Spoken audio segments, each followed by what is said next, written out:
오늘 제목 세례 요한과 예수님. 세례 요한과 예수님의 관계인데, 이 마태복음 11장의 내용은 난해구절이라고 하는, 소위 주석가들이 난해구절이라고 해서 조심스러워하고 고민을 하고 있는 부분이 두 군데나 나오는 곳이에요. 나는 정말 잘난 체 하는 게 아니라 성경은 난해구절이 없다는 것이 출발점입니다. 왜? 하나님 우리에게 편지를 주실 때 어려워서 머리 아프게 하실 이유가 없는 겁니다. 숨겨진 뜻이 있는 것이고, 성경은 다른 성경이 해석하게 되어 있습니다. 자, 이제 오늘 봅시다. 1번. 예수님으로부터 권능을 위임받고 핍박에 대해서 그리고 상급에 대한 약속을 받은 제자들이 나가서 복음을 전파합니다. 1절이 사실은 제자들의 내용이 마태복음 기록되고 있지 않아요. 왜? 예수님이 그리스도이심을 증명하는 것이 주목적이니까 제자들의 활동은 거의 취급하지 않습니다. 자, 1절을 읽읍시다.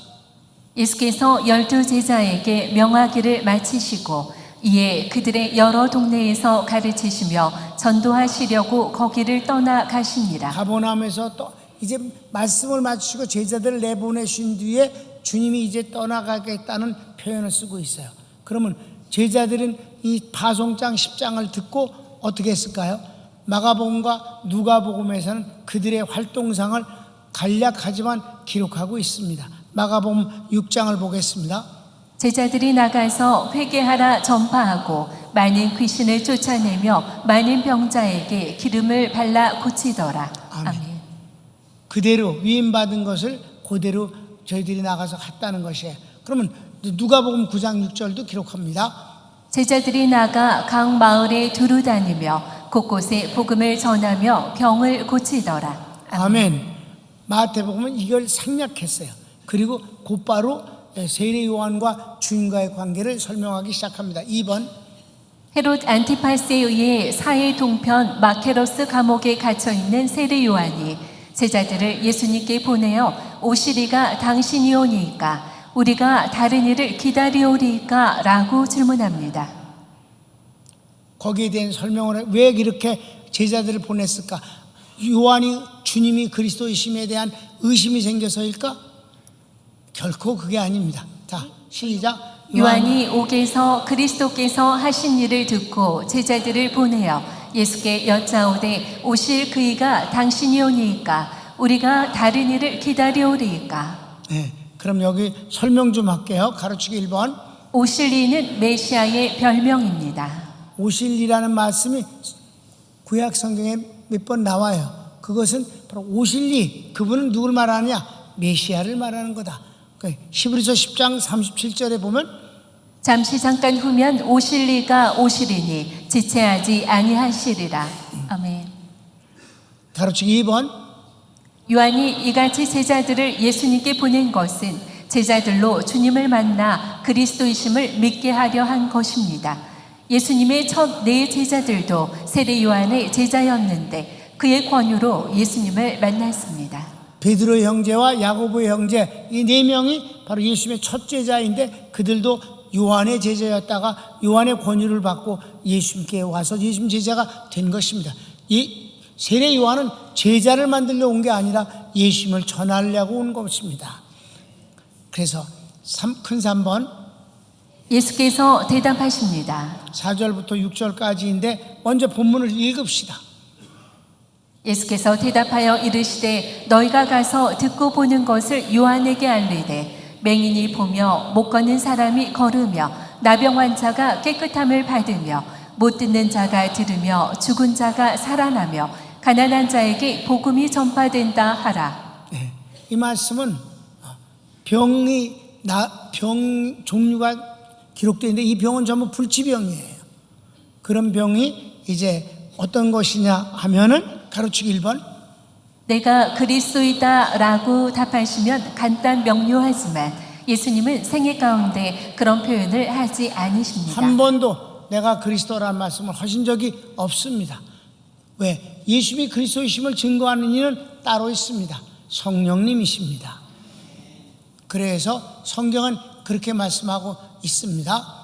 그러므로 내가 너희에게 알리노니 하나님의 영으로 말하는 자는 누구든지 예수를 저주할 자라 하지 아니하고 또 성령으로 아니하고는 누구든지 예수를 주시라 할 수 없느니라. 아멘. 성령으로 아니하고는 예수님을 주라고 고백할 수 있는 사람도 없고 전할 수도 없다. 그러니까 주님 자신은 한 번도 내가 그리스도라고 말씀하지 않으시는 것입니다. 그러면 그 대신 가로치기 2번 그리스도라고 답하지 않는 대신 그리스도이심을 증거하시는 내용은 치유자라는 것입니다. 계속 설명이 말씀하신 병의 치료자는 구약 성경에서 메시아로 예언됩니다. 이 병을 고치는 자는 바로 메시아라고 말씀하고 있는 거예요. 이사야서 35장 4절 하반절이야. 4절 시작. 하나님이 오사 너희를 구하시리라 하라. 그때 맹인의 눈이 밝을 것이며 못 듣는 사람의 귀가 열릴 것이며 그때 저는 자의 사슴같이 뛸 것이며 말 못하는 자의 혀는 노래하리니. 아멘. 이런 불치의 병이 고쳐지는 것은 메시아의 영역이라는 것이고 그렇게 병을 고치는 이가 곧 메시아라는 말씀이기 때문에 이 말씀을 인용을 근데 구약 말씀을 인용하니까 내가 본 그대로 내가 지금 그렇게 하고 있지 않느냐. 요한에게 가서 그렇게 말하라. 이렇게 답변하시게. 이사야서 61장도 가나안 자에게 복음이 전파되는 말씀은 여기에 있습니다. 시작. 주 여호와의 영이 내게 내리셨으니 이는 여호와께서 내게 기름을 부으사 가난한 자에게 아름다운 소식을 전하게 하려 하심이라. 나를 보내사 마음이 상한 자를 고치며 포로된 자에게 자유를 갇힌 자에게 노임을 선포하며. 아멘. 바로 이런 일을 하는 분이 메시아다. 그러니까 주님이 내가 그리스도야 그럼 간단하지만 그 말씀을 안 하시니까 성령이 하시는 것이니까 그 대신 치유자이므로 치유자를 내세워 그리스도이심을 증명하시는 거예요. 그럼 지금도 주님은 병을 고치십니다. 그 병을 고치시는 이는 치유자 그리스도 예수님이십니다. 그걸 지금은 그런 일이 없다고 하는 놈들이 그놈들이 바로 이단이며 그놈들이 발칙한 자며 그네들이 하나님의 일을 방해하는 자들입니다. 가르치고 3번 예수님으로 인해 실족하지 않는 자가 복이 있다 하십니다. 여러분 예수님은 우리를 넘어뜨리려고 오신 분이 아니에요. 실망시키려고 온 게 아니에요. 시험 들게 하려고 오신 게 아니에요. 주님 우리를 구원하시고 축복하시는 분입니다. 그런데도 불구하고 예수님이 언제나 인기 있었던 것도 아니고 언제나 존경을 받고 다 따랐던 것이 아닙니다. 더 많은 사람들이 예수님을 반대했습니다. 역사가 그랬습니다. 그래서 예수님이 뭐라고 나를 인하여 실족하지 않는 자가 복이 있도다. 나를 인하여 실족한 자는 다 망하는 것이다. 자, 성경을 읽읍시다. 6절. 누구든지 나로 말미암아 실족하지 않는 자는 복이 있도다 하시니라. 설명을 하겠습니다. 유대인들이 처음에는 예수님을 정치적 메시아로 기도했으나 불신앙으로 실망하여 주님을 십자가에 못 박으라 외칩니다. 그리고 마침내 이 십자가 못 박아 죽였습니다. 주님이 정치적 메시아라 자기의 기대가 따로 있어요. 요구가. 그런데 주님이 그거에 대해서 응답을 주시지 않는 거예요. 그러니까 성질이 나고 실망하고 분노하는 것이에요. 그러나 주님은 우리를 구원하시고 축복하시는 분입니다. 유대민족이 지금까지도 예수님을 이단자라고 말함으로 민족적인 저주를 그네들이 수천 년 동안 얼마나 혹독하게 받았습니까? 주님을 인하여서 실족하지 않은 자가 복이 있도다. 그러니까 여러분 우리가 신앙생활하면서 시험 든다는 건 말도 안 되는 것입니다. 내가 잘못이며 내가 부족한 것입니다. 주님은 절대로 나를 시험 들게 하시는 분이 아니에요. 그분이 원망 받으실 일을 하신 적이 없기 때문에 원망해서도 안 되는 것입니다. 큰 4번. 예수께서 세례 요한에 대해 설명하십니다. 이제 세례 요한에 대해서 주님이 설명을 하시는데 여기 이제 난해 구절이 나옵니다. 자, 1번. 요한은 예수님이 메시아라고 예언하는 선지자라 하십니다. 예수님이 요한을 선지자다. 선지자 중에서도 선지자다. 최고의 선지자라 그렇게 말씀하세요. 자, 뭐라고 하신 한 절씩만 보겠습니다. 동그라미 1번. 갈대 같은 자가 아니고 확고부동한 사명자입니다. 갈대는 뭐예요? 그래서 순교합니다. 갈대는 바람에 이렇게 되니 갈대예요. 세례 요한은 여러분 온유한 자가 땅을 차지한다 할 때 온유가 뭐라 그랬어요? 강철이라는 뜻인데 그게 온유한 자라는 거예요. 자기 자리를 딱 지키는 거예요. 갈대는 이 짓을 하는 거예요. 갈대 같은 자가 아니다. 확고부동하다. 흔들리지 않는다. 여러분 순교는 흔들리지 않기 때문에 죽는 거예요. 그렇습니다. 그래 7절을 읽을까요? 그들이 떠남에 예수께서 무리에게 요한에 대하여 말씀하시되 너희가 무엇을 보려고 광야에 나갔더냐 바람에 흔들리는 갈대냐 동그라미 2번. 권력에 아첨하여 호의호식하는 정치적 제사장이 아니고 광야에서 외치는 소리의 주인공입니다. 8절 말씀을 읽을까요? 그러면 너희가 무엇을 보려고 나갔더냐 부드러운 옷 입은 사람이냐 부드러운 옷을 입은 사람들은 왕궁에 있느니라. 세례 요한은 원래가 제사장이었습니다. 제사장 직분은 타고나는 겁니다. 운명적입니다. 그런데도 그걸 버렸습니다. 그리고 광야에서 외치는 자의 소리가 되어진 것입니다. 마태복음 3장 1절부터 4절까지 보면 세례 요한의 모습을 보게 됩니다. 시작. 그때 세례 요한이 이르러 유대 광야에서 전파하여 말하되 회개하라 천국이 가까이 왔느니라 하였으니 그는 선지자 이사야를 통하여 말씀하신 자라. 일러스되 광야에 외치는 자의 소리가 있어 이르되 너희는 주의 길을 준비하라 그가 오실 길을 곧게 하라 하였느니라. 이 요한은 낙타털 옷을 입고 허리에 가죽띠를 띠고 음식은 메뚜기와 석청이었더라. 아멘. 메뚜기하고 석청이 고단백일 거야 아마. 괜찮아.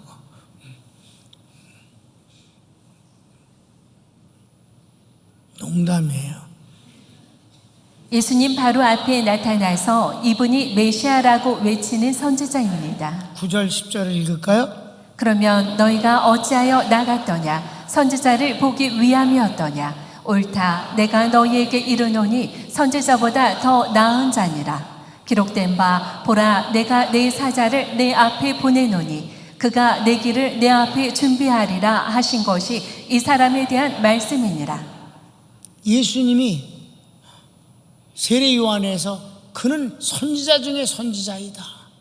그가 바로 내가 오기 전에 바로 앞에서 나를 나타나서 나를 예고하고 회개라 천국에 갖고 가느니라. 나는 물로 세례를 주는 내 뒤에 오시는 성령과 불로 세례를 주는 분이다 라고 예고편을 날리고 마침내 이분이다 라고 지적을 하는 예수님을 가리켜서 메시아라고 지적할 수 있는 그런 선지자다 라고 말씀하는 거예요. 그렇습니까? 자, 그러면 말라기 3장 1절을 봅시다.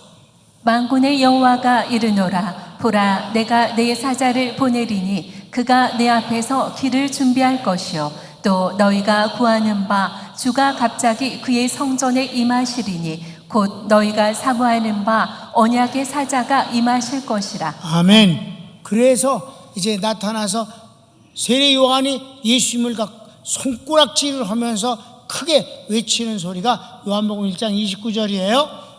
이튿날 요한이 예수께서 자기에게 나아오심을 보고 이르되 보라 세상 죄를 지고 가는 하나님의 어린 양이로다. 아멘. 세상의 모든 사람의 죄를 다 짊어지고 가시는 희생양으로 속죄양으로 죽으시는 그리스도이시다 라고 했다. 4번.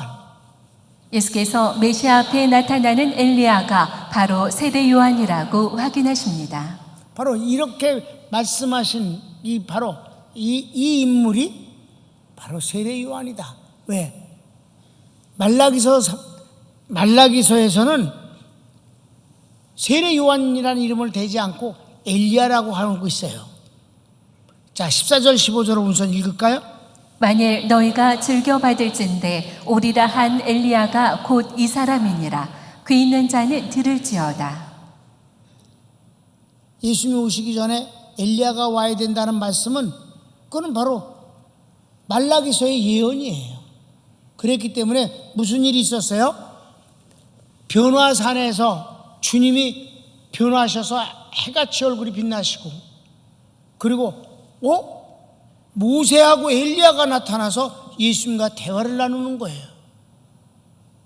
막 제자들 3명은 너무 놀라갖고 막 정신을 못 차리고 있었어요. 베드로가 얼떨결에 주여 여기가 조사오니 집을 빨리 3개를 짓겠습니다. 하나는 주님을 위하여, 하나는 엘리야, 하나는 모세를 위하여 집을 짓게 시켰습니다. 이렇게 말을 했어요. 그럴 때 하나님이 하늘에서 음성을 주셨어요. 너희는 예수님의 말만 들으면 되느니라. 그리고 2 사람은 다 사라졌고 하나님의 음성도 멈췄어요. 예수님이 가자. 정신이 하나도 못 차린 가운데서 주님과 함께 내려올 때 제자들이 질문했습니다. 지금 방금 엘리야를 봤잖아. 주님, 메시아가 오기 전에 엘리야가 와야 한다더니 그래서 지금 나타난 것일까요? 라고 질문했네. 그러니까 주님이 아니야. 엘리야는 이미 왔었어. 근데 사람들이 그걸 알지 못해서 죽여버렸다. 그럴 때 제자들이 그 엘리야가 세례 요한인 줄 아는 고로 더 이상 묻는 자가 없더라. 마태복음 17장의 10절부터 보시겠습니다. 시작. 제자들이 물어 이르되 그러면 어찌하여 서기관들이 엘리야가 먼저 와야 하리라 하나이까? 예수께서 대답하여 이르시되 엘리야가 과연 먼저 와서 모든 일을 회복하리라. 내가 너희에게 말하노니 엘리야가 이미 왔으되 사람들이 알지 못하고 임의로 대우하였도다. 인자도 이와 같이 그들에게 고난을 받으리라 하시니 그제서야 제자들이 예수께서 말씀하신 것이 세례 요한인 줄을 깨달으니라. 아멘.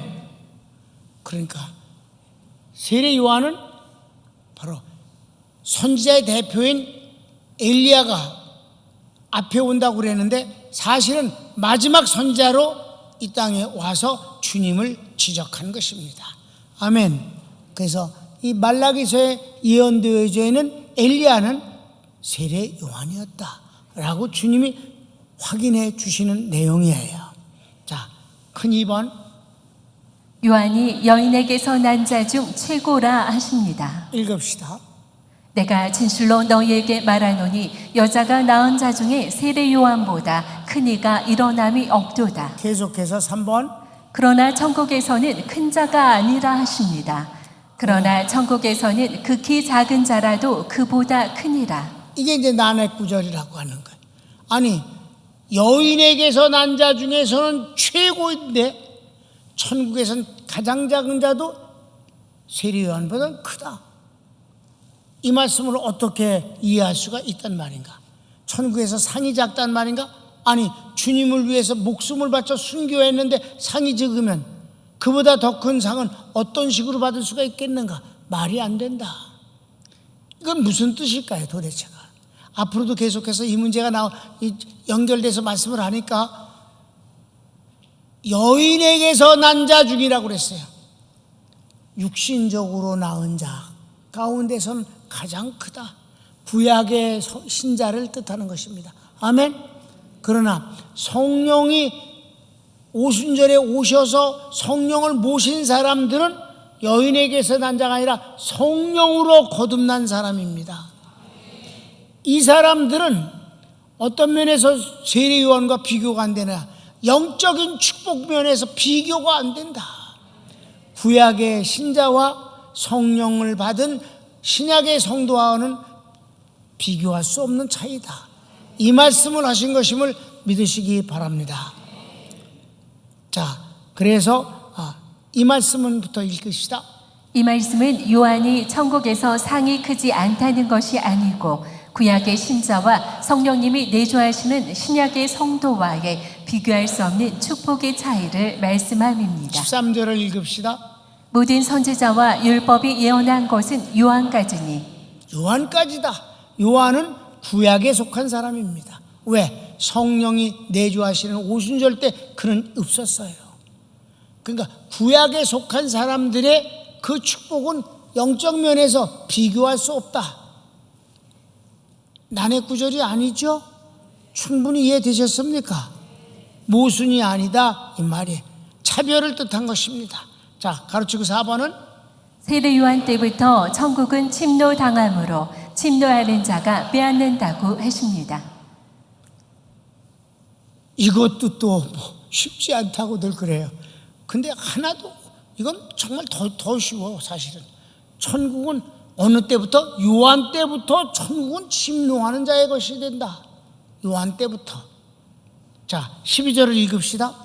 세례 요한의 때부터 지금까지 천국은 침노를 당하나니 침노하는 자는 빼앗느니라. 여러분에게 15절까지 공부하는 거를 14절 15절을 먼저 보고 13절도 먼저 보고 14, 15절을 먼저 보고 그 다음에 13절을 보고 지금 12절을 본 거예요. 왜 이렇게 그 절수를 바꿔가지고 설명을 하면 바꿔서 설명을 해 여러분이 이해하기가 쉽기 때문에 순서를 바꿨음을 여러분 용서해 주시기를 바랍니다. 그러니까 이 요한의 때부터는 천국은 침노하는 자의 몫이 된다. 침노라는 단어는 강한 힘으로 갑자기 침략해서 점령하는 걸 침노라고 그래요. 천국이 그렇게 침략당한다고? 왜 이런 공격적인 용어를 쓰셨을까? 설명을 좀 하겠습니다. 말라기부터 세례 요한까지 400년이 넘는 동안 선지자도 나타나지 않고 영적으로 침묵과 어둠의 긴 세월이었습니다. 여러분 여기서 설명할게요. 여러분 430여 년 동안 선지자가 안 나타났어요. 여러분 얼마나 답답한 세월이 얼마나 긴 거예요. 여러분 430년을 대하면 오늘부터 거꾸로 올라가 봐. 2조 시대 중반이잖아. 그렇게 긴 세월 동안 선지자가 안 나타났다. 정말 암흑시대가 아니었는가. 그런데 갑자기 세례 요한이 나타났으니까 사람들이 구름대처럼 그에게 몰려든 것도 그런 이유 때문이다. 너무 어두운 세상이었었다. 이해되셨습니까?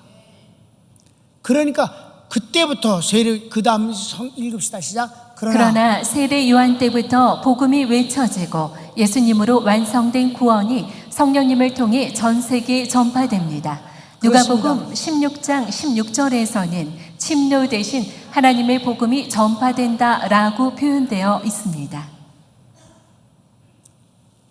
그러니까 이것은 뭐냐면 이제 세례 요한 때부터 회개하라 천국이 가까우니라고 외치기 시작하면서부터 내 뒤에 오시느니 내 뒤에 오시느니, 그리고 예수님이 복음 사역을 하셨고 그 뒤는 성령님이 오셔서 전 세계의 복음이 전파돼서 마치 복음을 인하여서 구원받는 사람들이 쓰나미처럼 전 세계를 휩쓸어 가지 않았느냐. 이거는 침노와 같다. 그 몇백 년 동안 침묵하던 이 복음이 드디어 마치 용암처럼 터져서 전 세계에 퍼지지 아니하는가. 이 말씀을 하신 것임을 믿으시기 바랍니다. 난해구절이 아니잖아요. 난 이 침노라는 단어를 쓰셨다는 것이 더 좋은 거예요. 그런데 이 침노 대신 누가복음 16장에서는 복음 전파라는 말로 아주 순화시켜서 말씀했는데 마지막엔 또 다시 그 침노와 비슷한 단어를 쓰셨습니다. 누가복음을 한번 읽읍시다. 율법과 선지자는 요한의 때까지요. 그 후부터는 하나님 나라의 복음이 전파되어 사람마다 그리로 침입하느니라. 침입한다라고 했어요. 천국을 침입하는 것으로, 침노는 침입보다 침노가 더 큰 거예요. 단어가 더 센 단어예요. 마태복음 침노, 누가복음에서는 복음이 전파되면서 천국이 침입된다. 그러니까 가만히 있어서 들어가는 게 아니라 목숨을 버리는 선교사들의 복음 전파도 침노이고, 그것을 인하여서 구원받은 사람이 천국을 침입한다고까지 표현을 하고 있다. 그러니까 가만히 앉아서 구원받는 게 아니다. 우리 쪽에서도 하는 일이 있다 하는 말씀. 오늘은 여기까지입니다. 손을 모읍시다. 사랑하는 여러분, 오늘 세례 요한과 예수님의 관계에 대해서, 특별히 예수님이 세례 요한에 대해서 설명을 하시는 부분들이 참으로 은혜스럽습니다. 여러분이 얼마나 복이 있는 사람인가를 소홀히 여기지 마십시오. 축복적인 면에서 세례 요한보다 훨씬 많은 복을 받았습니다. 그런데 세례 요한만큼만이 아니더라도 우리가 갈대 같거나 이상한 세상주의적인 사람이 돼선 아니 될 것입니다. 하나님은 하나님의 축복을 받아 누리되 하나님의 은혜는 멋지게 간직하시기를 바랍니다. 주님을 주님답게, 평강교인답게, 신약의 성령을 바른 사람답게 아름답게 삽시다. 주여 한번 부르기도 합니다. 주여, 오 사랑하는 주님 감사합니다.